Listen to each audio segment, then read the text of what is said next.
Welcome to Hot Tees and the Center for T-Shirt Excellence, where we make your t-shirt dreams a reality.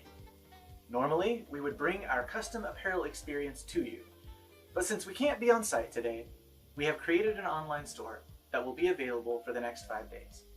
Every shirt is made right here in our shop in Harrisburg, Oregon. Let me show you some of the options that we have. This tie-dye I'm wearing is one of my personal favorites, but wait, it's missing something. That's better. And if tie-dye isn't your style, we have a variety of other options.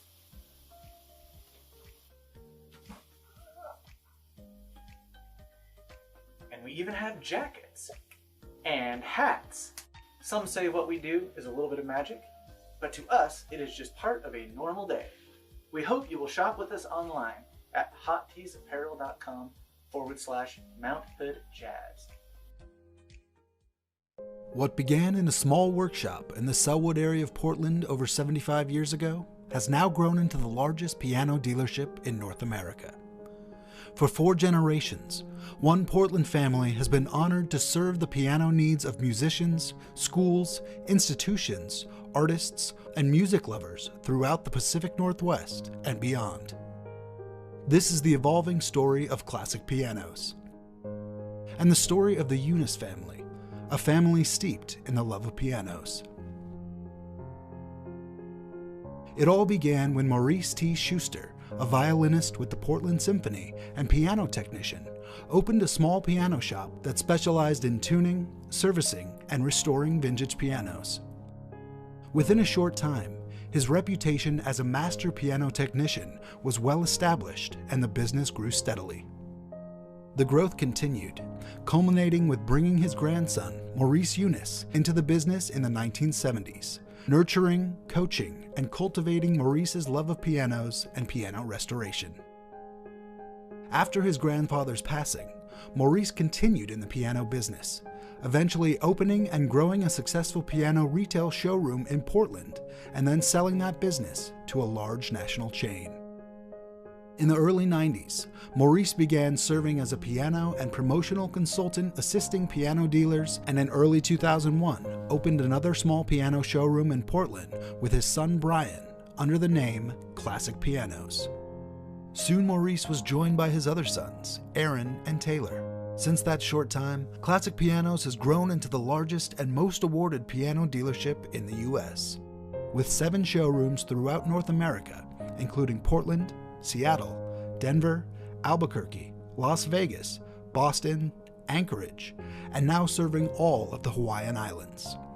Even though the company has grown nationally, at its heart, it is still a family-owned and operated business with the belief that music can change lives for the better. Maurice has often said, "We deal with dreamers, professional pianists, teachers, beginners of all ages who want choices." Each pianist longs to find the perfect piano that suits their particular taste and preference. Ask what he means by choices, and Maurice explains it this way: "We continue to partner with the best manufacturers and never stop researching to ensure we offer value and quality. We carry pianos ranging from entry-level studio and professional uprights to heirloom models from Börsendorfer, Yamaha, Schimmel, and Estonia, as well as a comprehensive collection of nearly new, like new, and restored Steinways from every era." To see how Classic Pianos can serve you and your piano needs, visit us at classicpianosportland.com. Hey! Hey! Hi! It's time to crack an egg. Easy, any style egg works here. Or smile. Well done, this looks great. Time to share a I story have a great way to start our discussion. with old friends or new ones. When you're a caregiver. Time to breathe in, Inhale up. Good job. then let it all out. It's never been easier to connect, learn, and have fun. Cheers!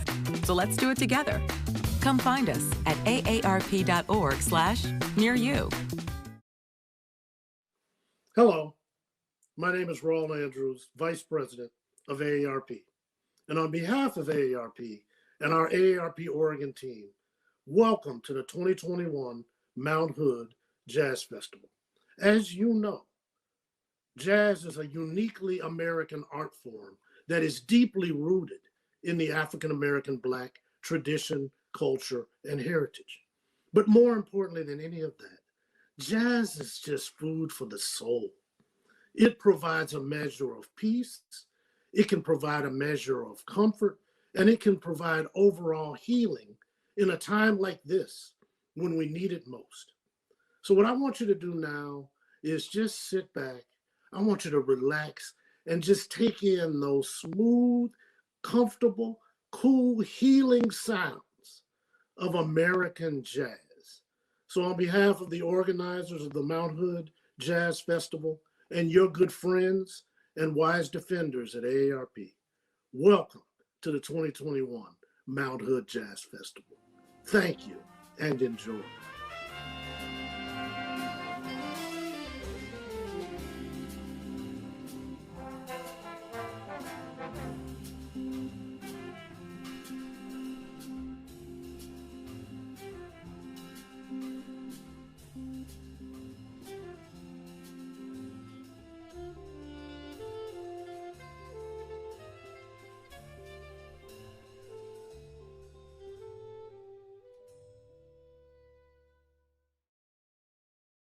Hello, and happy International Jazz Day. My name is Dan Davey. I'm the Director of Jazz Studies here at Mount Hood Community College and the Festival Director for the Mount Hood Jazz Festival. Welcome to our 2021 Virtual Jazz Festival, a 3-day immersion into the jazz culture. Although we wish you could be here with us in person, we're excited to bring you over the next 3 days, 6 live streamed performances and 6 master classes as well. Jazz represents the foundation of this country through improvising and navigating relationships. Grounded in Black and African American culture, this genre has gone on to celebrate and include people from all backgrounds, genders, races, and religions. Jazz is born out of the oppression and racist cruelty that no person deserves, and a level of discrimination that should have never existed. Although progress has been made in the recent past, our work must continue. Jazz is about overcoming injustice and rising above. It serves as the perfect vehicle for education and harmony on social justice issues.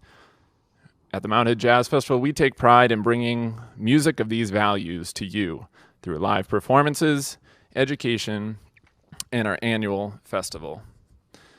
We are hopeful that the response of so many Americans will lead to a change that values equity, inclusion, and love for all. The Mount Hood Jazz Festival honors the indigenous people whose traditional and ancestral homelands we stand on, and we hold this festival on this weekend. The Multnomah, the Cathlamet, the Clackamas, the Tumwater, the Watwalla, bands of the Chinook, the Tualatin, Kalapuya, and many other indigenous nations of the Columbia River. It's important to acknowledge the ancestors of this place and to recognize that we are here because of the sacrifices forced upon them. In remembering these communities, we honor their legacy, their lives, and their descendants. We thank PSU's Native Nations in collaboration with local tribe elders for the crafting of this statement. We have a wonderful session in store for you right now with a fantastic musician I'm sure you're familiar with. I'm going to turn this over to one of our outstanding local music educators who will be moderating this session. So I'm going to turn it over to Miss Cynthia Navarro. Hi, good morning, everybody, and welcome to the 2021 Virtual Mount Hood Jazz Festival. I am super excited to moderate for this next artist. I have been quite literally a lifelong fan of this person, has absolutely shaped my education as a trombone player. We have Sing It First with the one and only Wycliffe Gordon. Mr. Gordon is has just an impressive career. He was named Jazz Journalist's 2019 Trombonist of the Year for the 12th time, and Downbeat Critics poll named Wycliffe the best trombone player again for 2018. He has won 2018, 16, 14, 13, and 12. Mr. Gordon is a Yamaha artist, and thank you so much, Yamaha, for making it possible to have him join us here today. I would also like to thank our sponsors, AARP Oregon, Clackamas County Bank, the City of Gresham, Classic Pianos, Gresham Sanitary, the Gresham Center for the Arts Foundation, Austin Custom Brass, and Spinella's Restaurant. These partners, as well as sponsors, as well as several partners and supporters, have allowed us to bring this festival to you this weekend. You can visit our website for a complete list and to learn how you might also help support the festival so that we can continue to elevate our jazz community both locally and beyond. During our session, please make sure that you use the chat for any questions or comments you might have. Mr. Gordon will be taking questions during his session. So again, it is my pleasure to bring to you today Sing It First with the one and only Wycliffe Gordon. Hello, everyone. I can't see anyone but the folks that just happened to be on the screen with me. Can you hear me okay? Yes. Okay. Well, great. Well, happy Friday. And I get thrown off when you say morning. I forget you all are on the West Coast because it's actually 1:30, 1:35 or something in the afternoon here. But welcome to the festival. So sorry we can't be there in person, but, in the spirit of jazz and creativity, we had to figure out a way to just bring it to you. We've had to find different ways to teach, different ways to play, to perform, to record. And it's been like this up and down. Anyway, Sing It First. I will just give my spiel and what that means and how I came to that title. But basically, if you can sing it, you can play it. And how does that apply? How does that apply to jazz? With improvisation, sometimes we get caught up in theoretically just figuring out music, like E equals MC squared, or F minor equals F A flat C and E flat. Then there's the chord and the chord scale relationships. It seems like a lot to think about. But the way that we naturally hear music, we sing. That's how we learn to talk. We imitated someone. And that's where I'm going with this. It used to have a long title. A good friend of mine, Alan Raff, came up with, he said, sing it first. I said, it's a much better title. So anyway, I'll give a couple of demonstrations and basically just kind of break down what that means. And if I were in a class, I'll demonstrate by warming up and playing something on my horn, and then giving an example of what we would do if we were together. And then I'll take questions all along, just stop me because I'll keep talking. So I have my Yamaha trombone today, and I'm gonna warm up because I haven't really played today. I played 2 or 3 notes earlier, but this is how I warm up, and then I'll talk a little more after.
Anyway, that's kind of a silly warm up. But everything I play, I try to imitate that by singing. And what do I mean by that? Everything. I started off kind of low, and as I felt my chops getting warm, I began to go a little higher, then incorporate the tongue, and then even do some singing, which is multiphonics. But everything I played, I try to sing. Because how do you know? It's like learning the words to a song. Could be a pop song, gospel song, whatever type of music you may like to listen to that has words. But you don't know the words until you actually say them. So you don't know the phrase until you can actually sing it. And if you sing it first, that means that you internalize the sound and the rhythm. So if you sing accurately and in tune, then that means that you've internalized the music and you can teach yourself. What do I mean by that?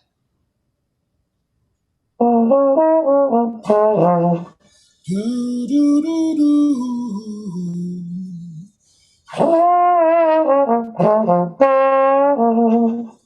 Ooh-wee, do, do, do, do, ee, hoo.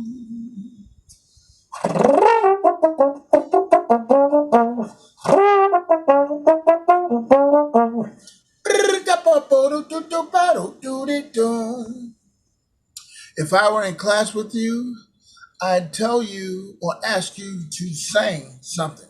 And I'll say I would do something like this. I'll sing a phrase. Do,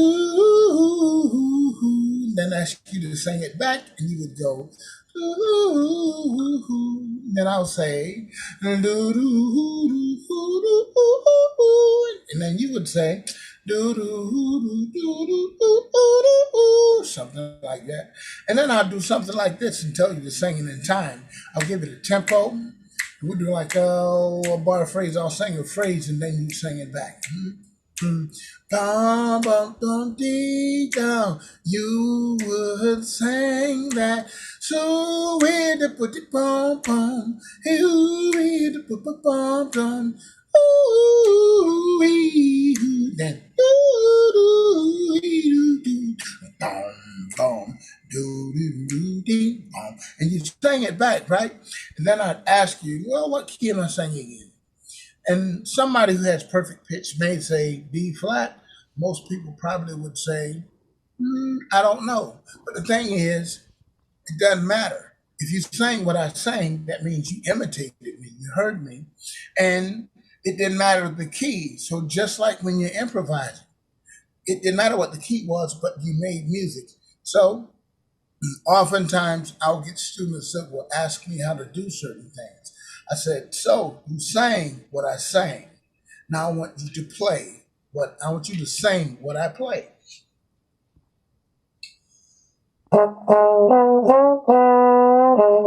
Bum bum booty doo doo. Booty doo doo doo.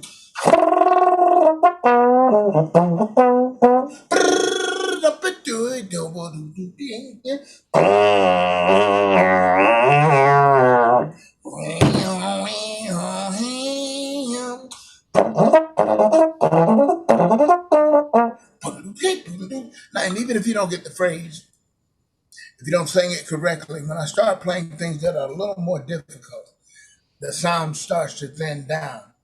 But oftentimes students will ask me, well, how do you flutter tongue? And I said, I did this.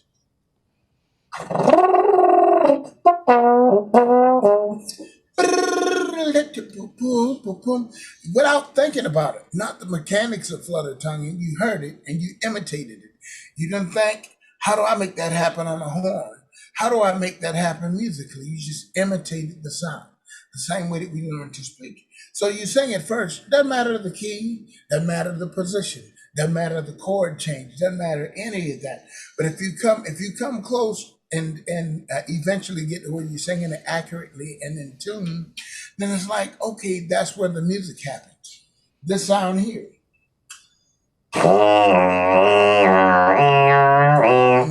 Automatically, you go. I get kids that will ask me that all the time.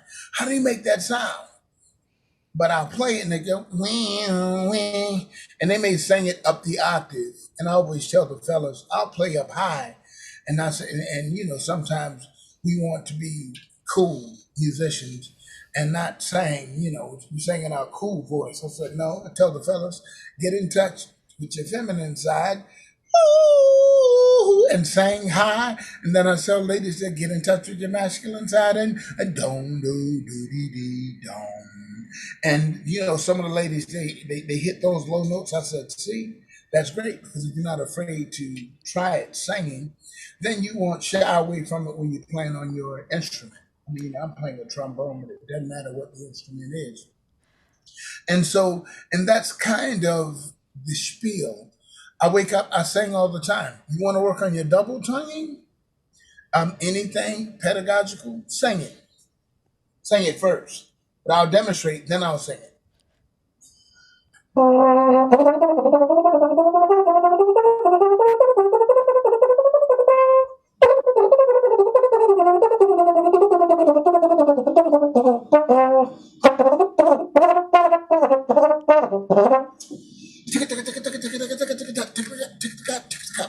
If you sing it, you can play it. So, and normally in a master class, I'd ask this question. So I'm going to ask the question and I'm going to answer it at the same time, even though I know we have an audience out there. I can't really see you guys. But how do you work on any aspect of your musicianship? And that's it. You simply sing it. Sing your tonguing and then play it into the mouthpiece. Sing your tonguing, play it into the mouthpiece.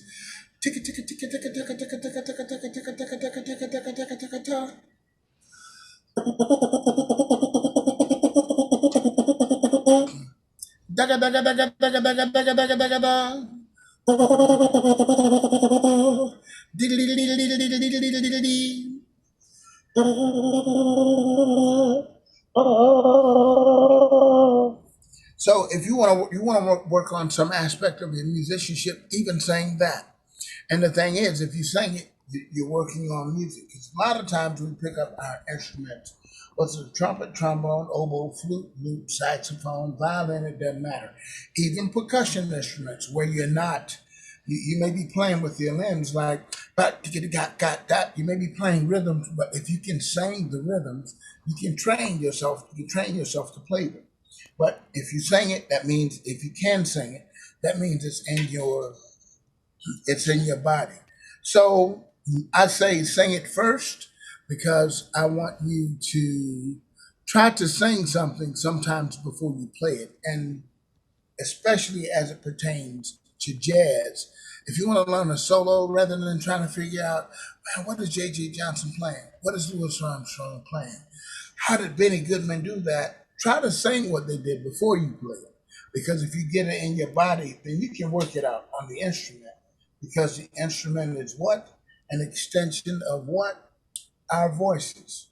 A band director used to tell me that in high school, and I didn't know that.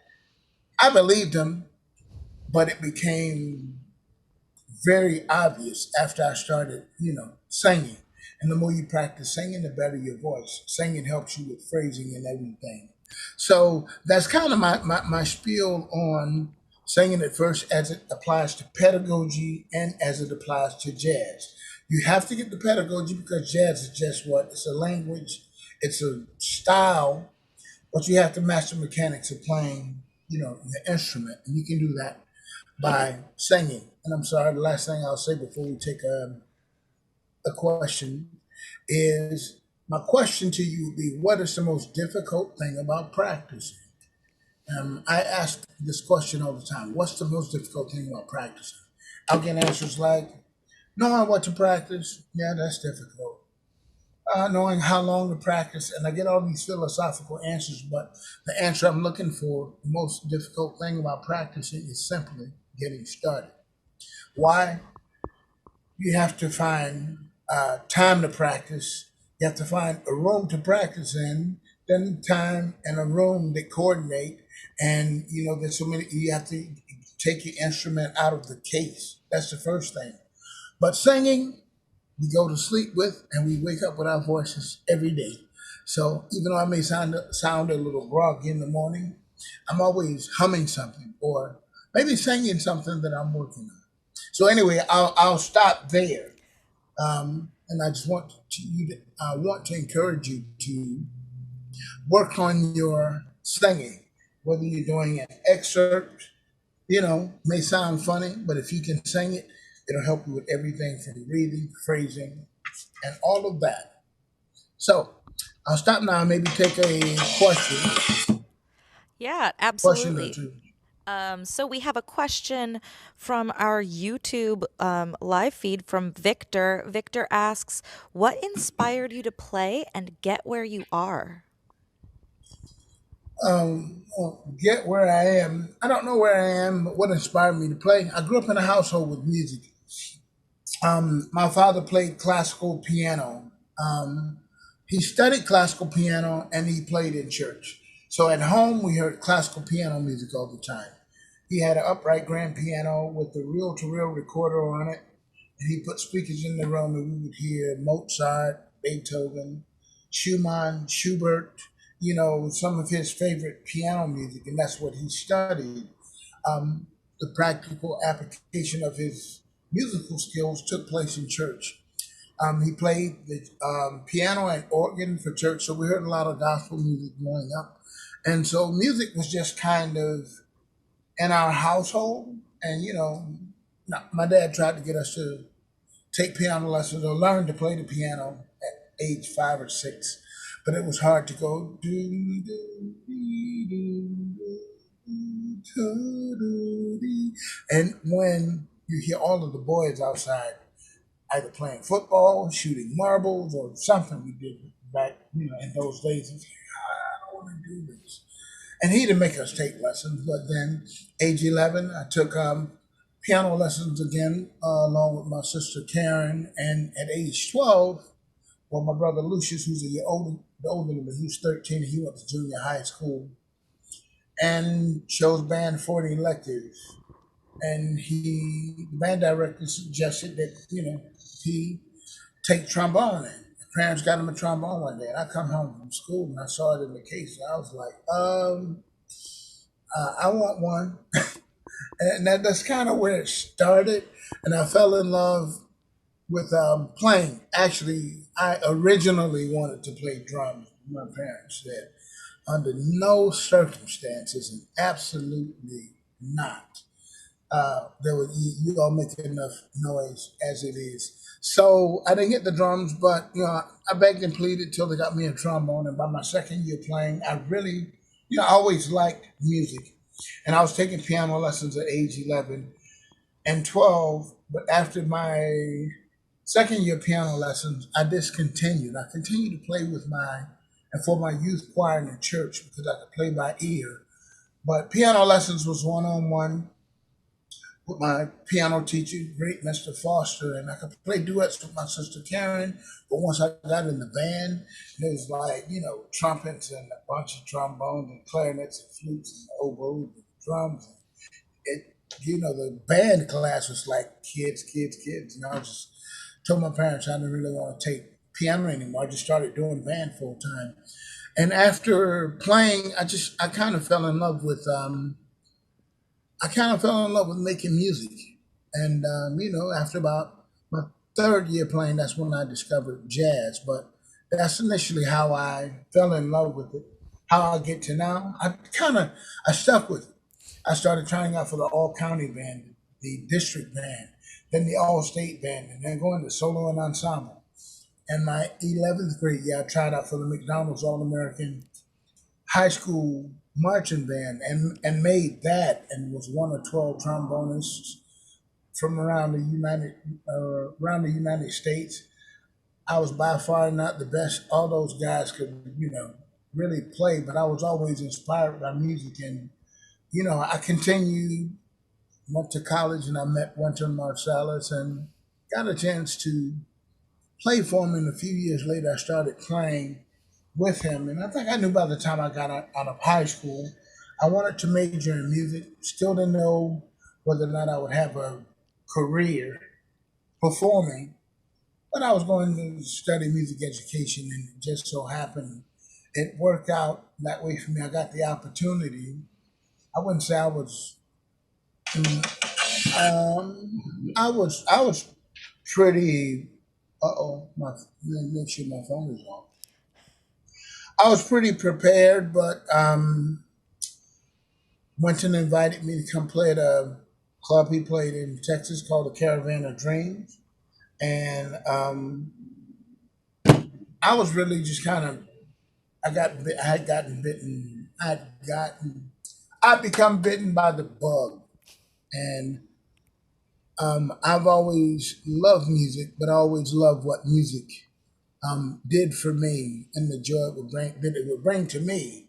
Then I, in turn, would try to play music would bring that kind of joy to other folks. So that's what happened. Thank you. We have another question here. What other instruments do you enjoy playing? All of them. I play 23 instruments. I play all of the brass instruments. My room is not so dirty, but this is my music room at home. You see a tuba back there. My chair's in the way, but I have trumpets, flugelhorns, have a few keyboards here. My Pro Tools setup, due to the unfortunate pandemic, I learned to do things I would never do before, like learn how to operate Pro Tools and start recording. But I have an upright bass drum set. I play the didgeridoo, and that came from being a band geek, kind of like we'd have a recess period or a free period. And during my free period, I'd go down to the band room, and if instruments were out, I would go and play them. I love learning the mechanics of what made an instrument work. And matter of fact, when we were in junior high school still, me and my brother Lucius played trombone, and two buddies of ours that were in the band together, they played trumpets. And every now and then on the weekends, we go bike riding or go play some sports, one street against the other, and baseball or basketball games. I wasn't a good basketball player, but anyway, football. It was just things that kids would do after chores on the weekends. But sometimes my buddies would leave their horns at our house, and I was like, trumpet. And once I figured out the 7 positions on the trombone, 7 fingering combination on the trumpet, or all the valve instruments, and tuba was my second one, by the way. But I love to hear the sound of music. So figuring out the mechanics of what makes an instrument work, and and practicing and trying to figure it out, what made me, I even have a clarinet. I don't play it that much. I have a saxophone, but and it's clarinet is one of the 23 that I'll count. The ones that I don't play well, I don't count, and I don't play them well because I spend most of my time as a brass player, and mostly a trombone player. But that's how that happened. Awesome. Thank you. We have another question, speaking of multiple instruments, from a YouTube comment. What advice would you have for a parent of a musical child? Is it important to stick with their primary instrument, or should I encourage them to try multiple instruments? Encourage them to practice and to be happy. If they're depending on the instrument they play. Most saxophone players, if you're going to play saxophone, it would be good to double on reeds. So, for instance, you'll see a lot of big bands, 5 saxes, 4 trombones, 4 or 5 trumpets.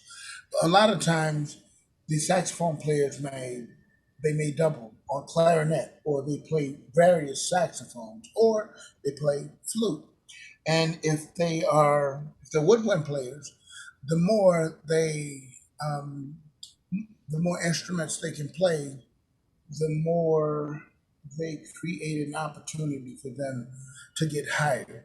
Take, for instance, a good friend of mine in the Lincoln Center Jazz Orchestra, Jazz at Lincoln Center Orchestra, however it's called now, Ted Nash. He plays all of them very, very well. He's equally great on clarinet, tenor saxophone, alto saxophone, flute, piccolo.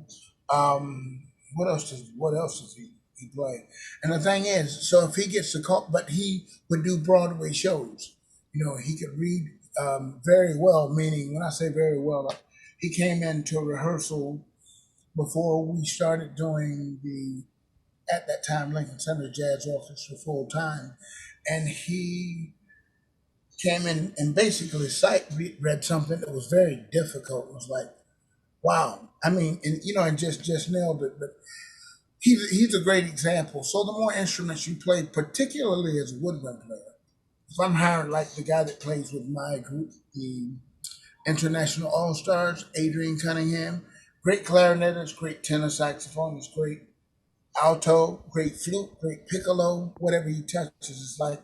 And so when I get to compose or arrange, I have all of those colors to choose from. Same thing with brass players, but I mean, if you play trombone, pretty much you're going to play trombone. But I play trombone, trumpet, and tuba. But if you're in a band, you're probably going to play one or both, depending, or multiple instruments, depending on the band. But for the parents, I would just say to remain encouraging for the students to pursue what makes them, happy. And what makes me think about that is a story.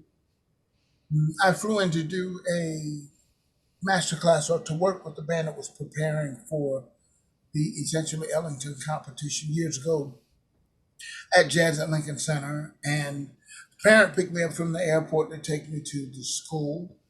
And she was talking about her son who played saxophone. She's like, wow, he plays the saxophone. He practices all the time.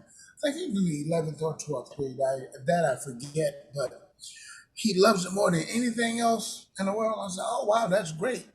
I'm sure I'll see him on the bandstand one day. And she said, well, I like the fact that he loves the music so much, but I'm worrying about him getting, being able to work and earn a living. The profession is so difficult. So we, meaning I guess her and her husband, wanted him to consider doing something other than or in addition to music.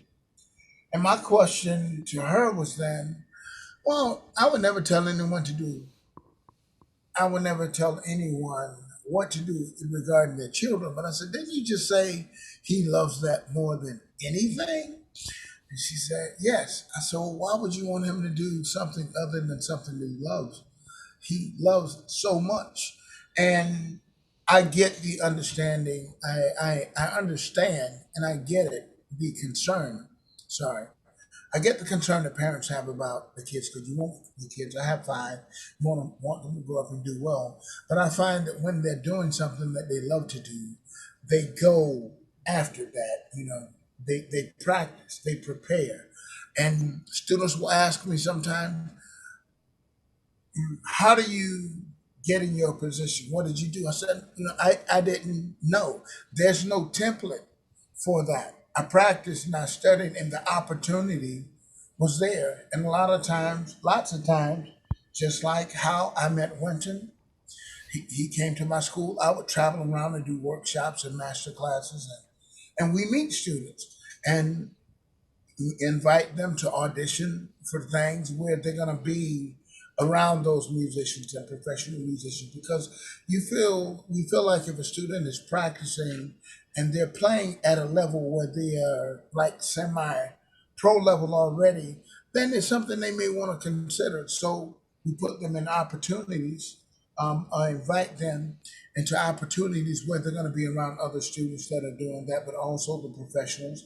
And oftentimes, lot of the musicians have gotten hired, and a lot of them have started their own, their own bands and their own groups. So I would just say to that parent, just continue to encourage. What can I ask? What instrument does their child play, or is it too late to ask that? They may still be watching, so let's see if we'll Okay. get an answer. Well, sure. Well, yeah, yeah. Just encourage them, and we're happy to talk to them. But there's this camp. There's several camps. If they're in high school, if they want to go to college, they should prepare in their 11th grade year and start auditioning then. So we want to see them successful, regardless of what they do. But one thing I will say, and the last thing I'll say, and we can take the next question, is I've seen people from all walks of life and all of my travels that are successful teachers, business people, lawyers, entrepreneurs, and if even if they're not in music, the one thing they always hit at the concerts, I remember when I took band, or when I used to play the clarinet, when I used to play trumpet in the band. And there are many things about school that are great, but if you've got a chance to be in a band or a chorus, a group where you're playing different instruments or singing different parts, and the success of what you create is when everyone's doing that together and everyone is, blending in the band, blending in the chorus, is something that I like to kind of use as a way that we can kind of get together in the world, just like a band. If you play a great solo, well, that's cool. But how did the groups, and everyone is equally important, whether you're in the woodwind section, percussion section, string section, or brass. You have different brass, you have different woodwinds, you have all types of percussion, but the success of a musical performance comes from everybody's playing their part. Whether it's first trumpet or third clarinet, doesn't matter. So, anyway, We next. actually did get a response to your question, Wycliffe. The Yeah, student plays yeah. percussion.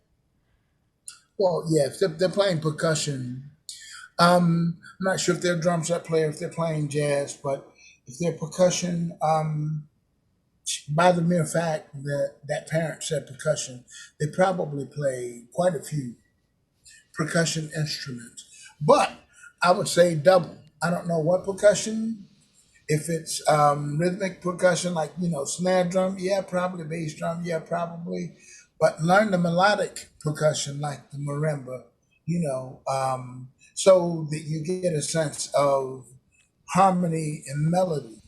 Um, so if they're doing that, then they're great. If they're not, tell them to start. Perfect. Get started. Thank you. Here's another question from our YouTube feed. It's an equipment question. Do you have a preference for horns, mouthpieces? Yes. I mean, I'm a Yamaha artist, Hmm. and I have I love their instruments, but I love the fact that they allowed me to help develop the instrument that I play. I was a part of that process. So an instrument that I helped to design. This is not it. It's my small bore horn, but I love their instruments. But the question is more about practice and the individual. That's important to understand. Just as an individual as we are, when it comes to you know our person, ourselves, we're individual. So the horn that I play may not be the best horn fit for you. You may like a small bore horn. You may like a large bore horn. You may like Yamaha, you may like Bach, you may like, Shires. There are lots of instrument companies. You will find that out the more that you practice. So I designed my own mouthpiece with the help of mouthpiece, now trumpet maker as well, Peter Pickett. I played Bach mouthpieces for a long time, Greg Black, and there are some mouthpiece companies that will try, design one for you. Then met Peter Pickett and I designed my own mouthpiece line. So I would say you got to get the Wycliffe Gordon mouthpiece, but I'd rather tell you you have to get the one that works best for you. And the only way to know that, I must say, is practice. Practice, practice. Try a couple of different mouthpieces. I used to pick out the trumpet players, like when we went to Allstate in the Allstate Jazz Band. One trumpet player had like 7 mouthpieces. One for playing high, one for playing low, one for playing when it's hot, one for playing when it's cold, one for Monday, Tuesday, Wednesday, Thursday. I said, why you got all those mouthpieces? And then, it's funny. And then my hero, Louis Armstrong, he played everything on one. And that's not to say that you shouldn't, but a lot of times we can get caught up in equipment, and the equipment that you can develop is right here. Get a mouthpiece that feels comfortable, and if you need, you don't want to put a tuba mouthpiece on a trumpet, of course not, but they're different size trumpet mouthpieces. Your bone structure is different, the size of your lips is different, and you have to play whatever you're comfortable playing. And after many years of playing and lots and lots and lots and lots and lots of hours of practicing, I found a mouthpiece that fit best for me. And we compare all mouthpiece sizes to Bach because Bach was the standard. Many mouthpiece companies now, but Bach was the standard for so many years because they made all the mouthpieces for all the instruments. Of course, Yamaha has mouthpieces now and other companies, and lots of people are making mouthpieces, but nothing, and absolutely nothing, can make up for practice. You can get a pretty mouthpiece, you can get a nice shaped mouthpiece, but until you practice, the mouthpiece is not going to do that much. You play the instrument doesn't play it. Awesome. Thank you. Let's see. We've got some questions regarding technique. Do you have any advice or exercises that folks can use to develop flexibility or the upper range? Yes, I do. All of them. The exercises, and when we hang up, if you like, I don't know if it's for all brass players, it's pretty much the same. Most of what I've done has been written for trombone because mostly I do trombone lessons. But there are flexibility exercises. There are many. You have the Schlossberg book. You have many different books that you can study. But I find it 3. You're either going to be dealing with interval relationships, small to large intervals. You're going to be dealing with movement that's linear, whether it's up and down the horn, whether you're going like this.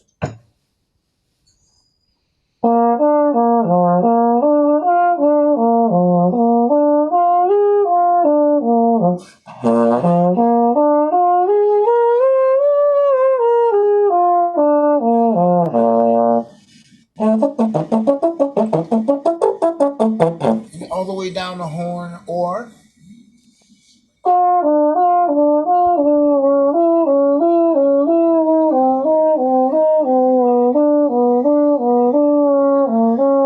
one, two, three, four, five, six, seven, and then back up, starting with the minor third, then the major third, then the perfect fourth, then the perfect fifth.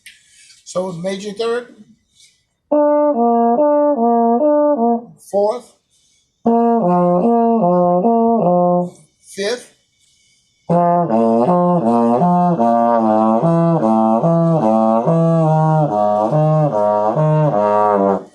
and then the sixth, which will be between the D to the F, and you can always start on the bottom note, but now you're skipping over a partial. So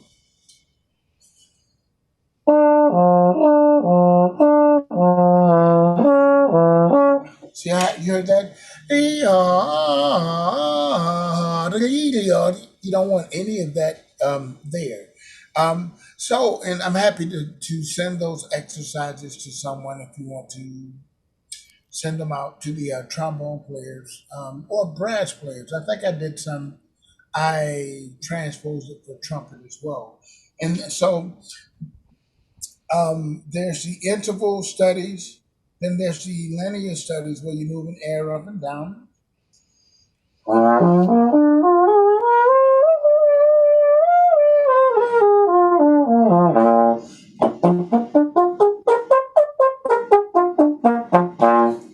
Then there's a combination of the two, where you're skipping over intervals and you're moving linearly up and down the horn. And this is on an exercise by Marsteller. And I give you these three, and I'm not saying to not do the Schlossberg or anything else. It's just this is what worked for me. And I've done a lot of the other exercises.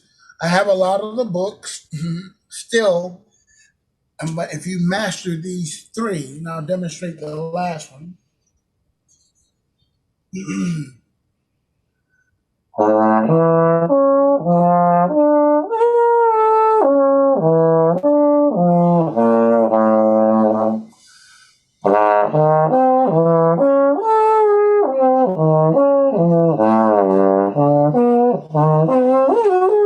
Oops, I started. It's hard to play with these headphones on. But anyway.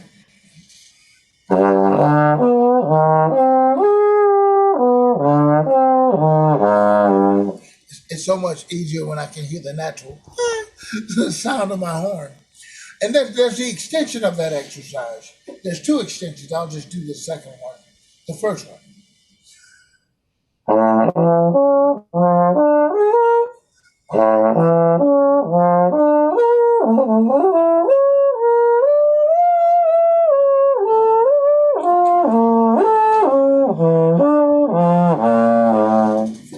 And I'm happy to send it.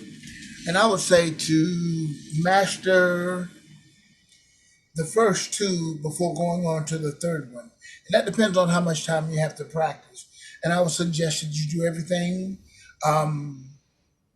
no tongue.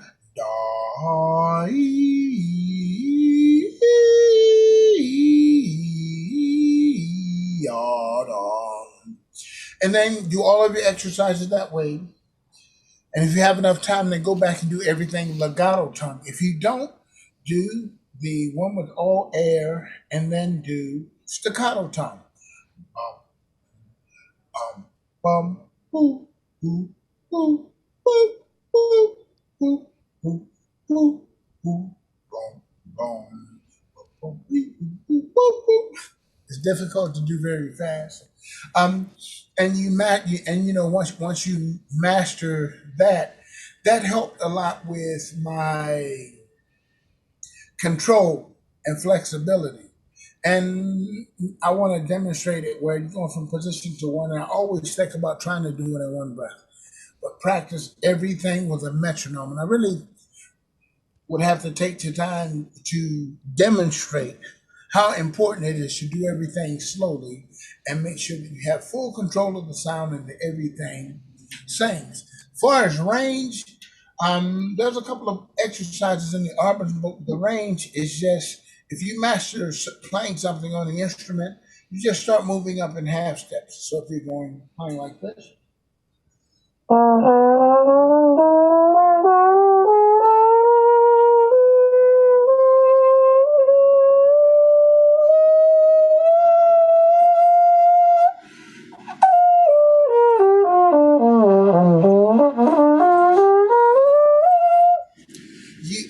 If you don't play that high, you want to start where your high note is.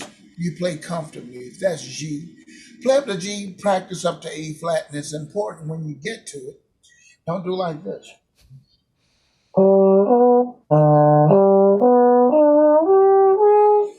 Hit the note. You want to go.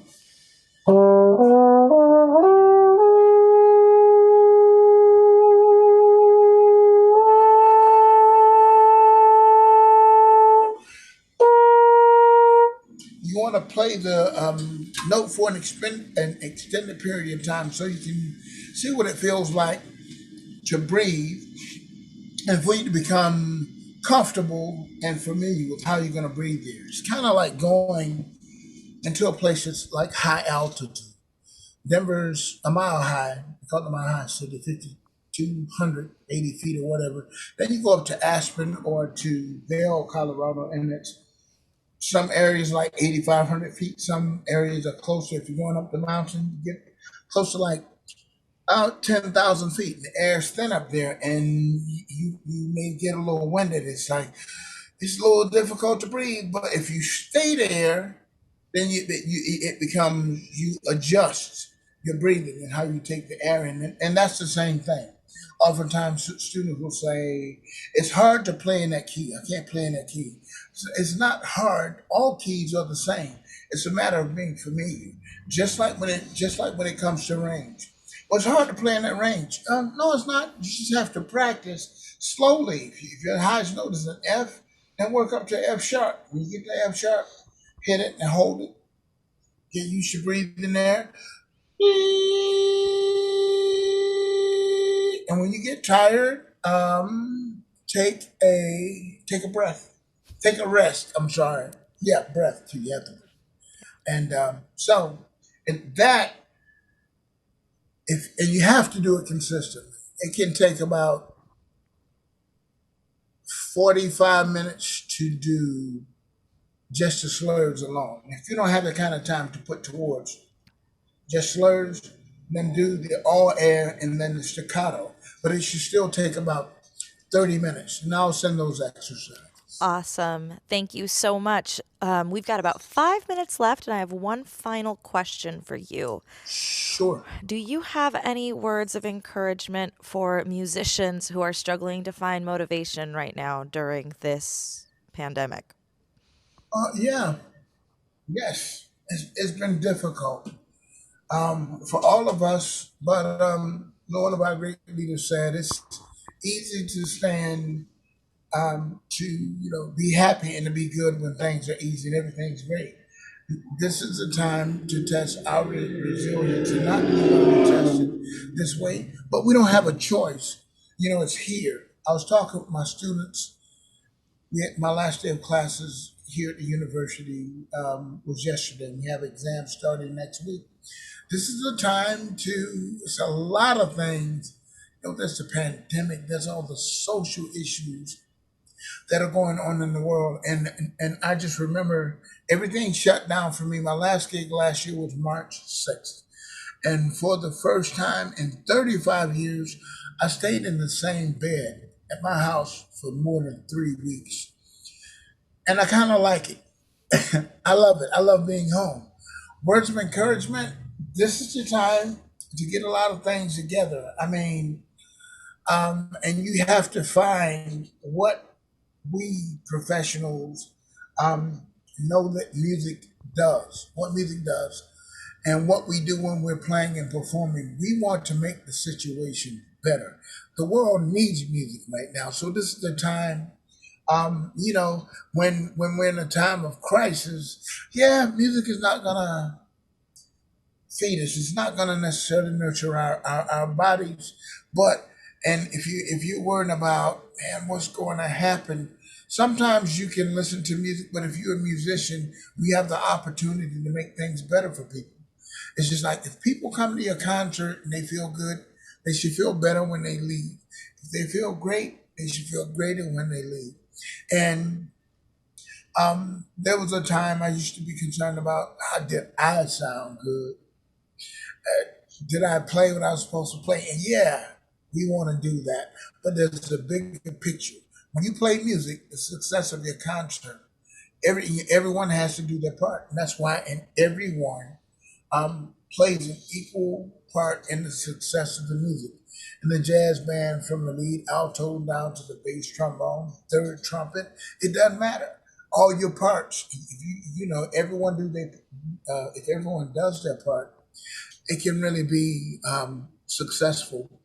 I will say, as a word of encouragement, the general word of encouragement that I give, I know it's really bad and looks like maybe we're about to come out of it or get to the next step or phase, but just make sure you're doing something that you love to do. And if that's playing music, utilize this time and they didn't go to school. Everything changed. But it's like now you can really get inside of yourself and search, like, this is what I want to do. Find out what makes you happy and do that.